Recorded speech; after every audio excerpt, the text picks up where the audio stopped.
6:15 p.m. This is the Sri Lanka Broadcasting Corporation. The news edited by Anjana Dudamgoda, assisted by Sanjay Paladiniya and read by Geethanjali Ramanayaka. The headlines. The President to make a fresh call for the formation of a national government. State Minister of Finance explores opportunities at the IMF WBG spring meetings for Sri Lanka's economic recovery. Expressways generate over 70 million rupees revenue within 48 hours. Sri Lanka pushes Bangladesh to resume PTA negotiations. Sri Lanka and the UK to convene strategic dialogues in London tomorrow.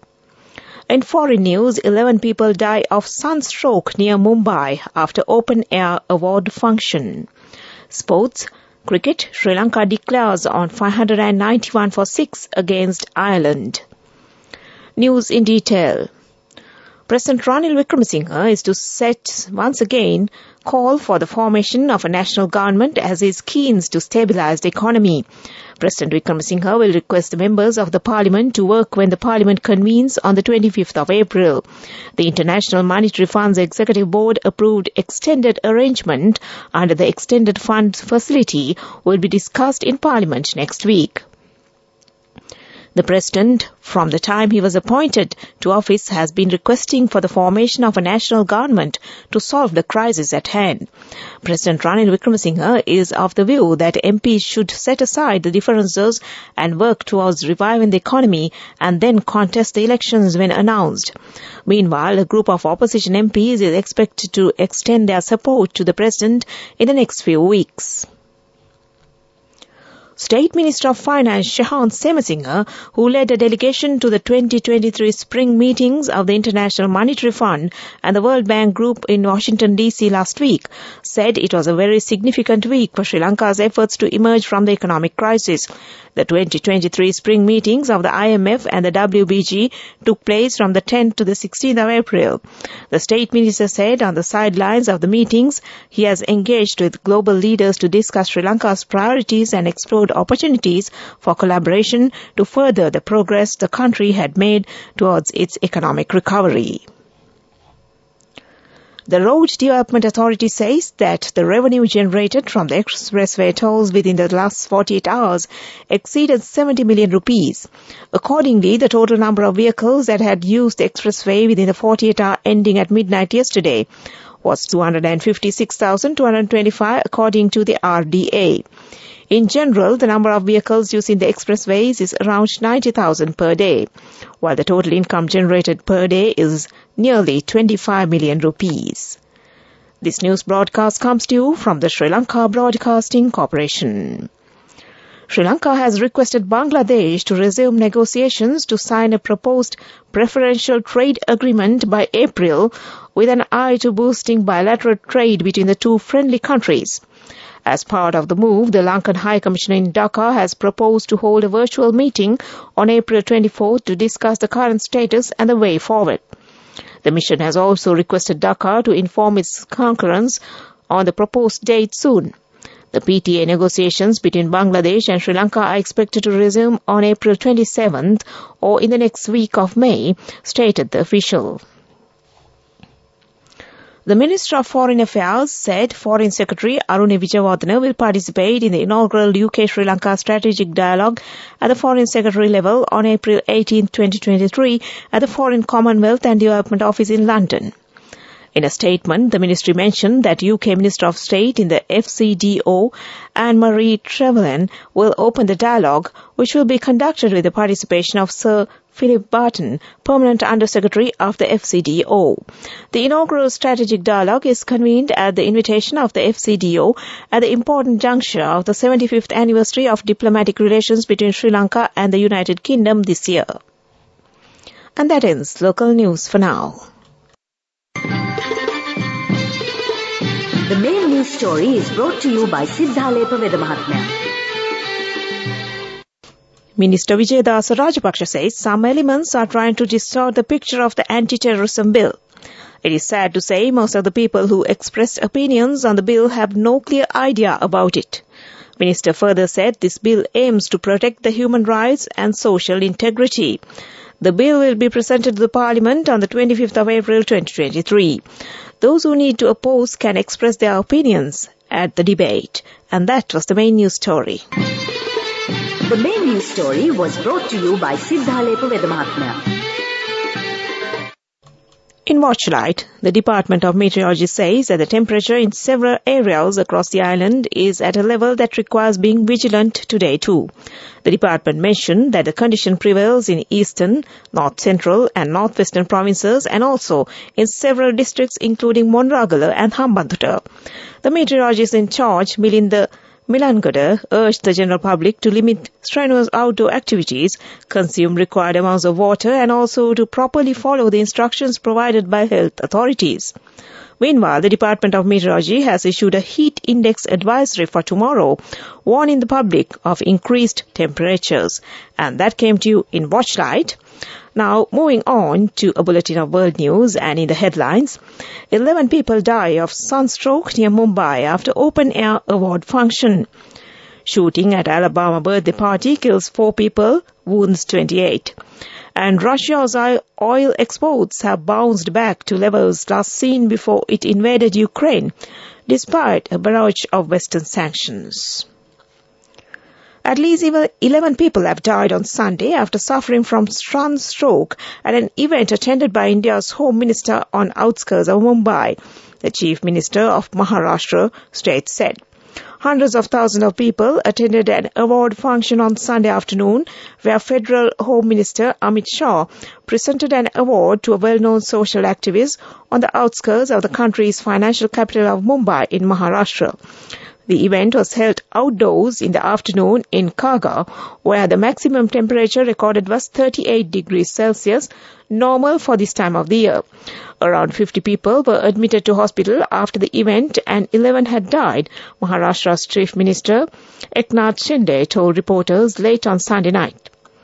India is likely to experience heat waves between March and May, the Weather Office said in February this year. Alabama law enforcement officers Sunday were imploring people to come forward with information about a shooting that killed 4 people and injured 28 others during a teenager's birthday party. Among those killed was a high school senior who planned to play college football and was celebrating his sister's 16th birthday. The shooting erupted Saturday night at a dance studio in downtown Daredevil. During 2 news conferences Sunday, Sergeant Jeremy Burkett of the Alabama Law Enforcement Agency did not take questions. He did not say if a suspect was in custody or if investigators knew about any motivation. He did not provide the names of those killed. Moscow's exports of crude oil and oil products rose in March to their highest level since April 2020, jumping by 600,000 barrels a day, the International Energy Agency said in its monthly oil report Friday. The rise lifted Russia's estimated revenue from oil exports to $12.7 billion last month. Russia's oil exports have bounced back to levels last seen before it invaded Ukraine, despite a barrage of Western sanctions. And back to the headlines of the world news. 11 people die of sunstroke near Mumbai after open-air award function. Shooting at Alabama birthday party kills 4 people, wounds 28. And Russia's oil exports have bounced back to levels last seen before it invaded Ukraine, despite a barrage of Western sanctions. And that ends World News. Development News. Sri Lanka's Asiri Healthcare Group said it had entered into an agreement with Colombo Port City Economic Commission to lease land to build a hospital in the China-backed dollarized special economic zone. Asiri Port City Hospitals Private Limited, a newly set up unit of Sri Lanka's SoftLogic Group, plans to lease land within the port city for 99 years for the project. The company had partnered with a cooperation globally renowned for its innovative treatment options, who will provide strategic and/or operational consulting services, a stock exchange filing set. And that was development news.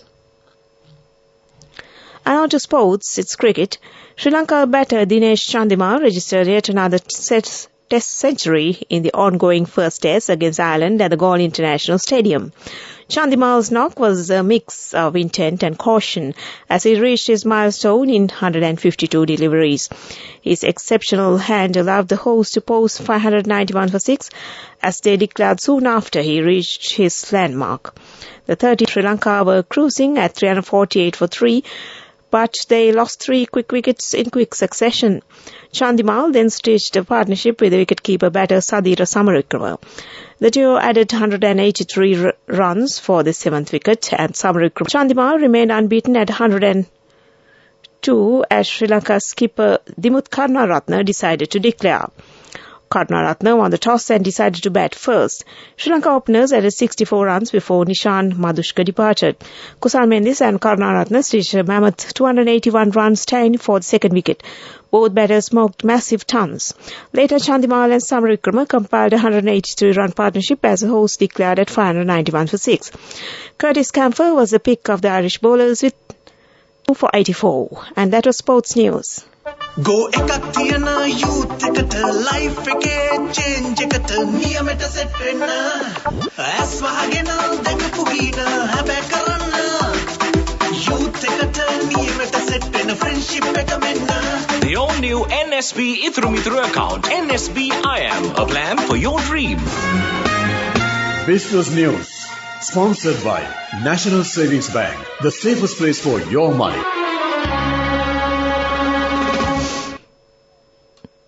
US-based international travel influencer Juliana Brassett, a 12x Heartland Emmy Award-winning travel filmmaker and host, showcasing adventures and fun things to do around the world, recommended Sri Lanka to be listed as one of the best places to visit in 2023.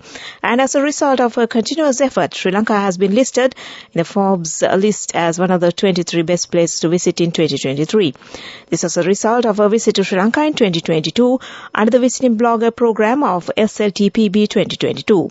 Juliana, who explored the destination of a photo tour, says that even with inflation, visitors will find Sri Lanka a spectacular, affordable destination worth the long haul. And that was Business News. Business News, sponsored by National Savings Bank, the safest place for your money.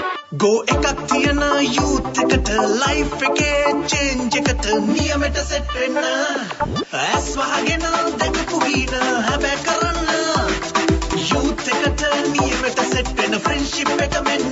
The all new NSB Ithru account NSB IM, a plan for your dream. Economic news, courtesy of. For the 5th consecutive year, LOLC is awarded People's Financial Services Brand of the Year at the 2022 Slim Kantar People's Awards. As the People's Financial Services Brand of the Year, LOLC continues to place the customer first, and this has won the hearts, minds and trusts with yet another prestigious award as proof of this lasting commitment. LOLC, imagine the possibilities.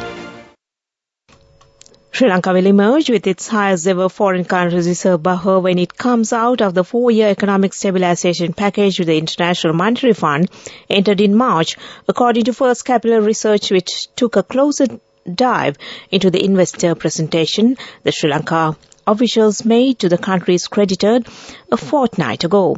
Accordingly, Sri Lanka is aiming to achieve a gross official reserve of 14 billion rupees, the highest ever reserve buffer the country will have in 4 years.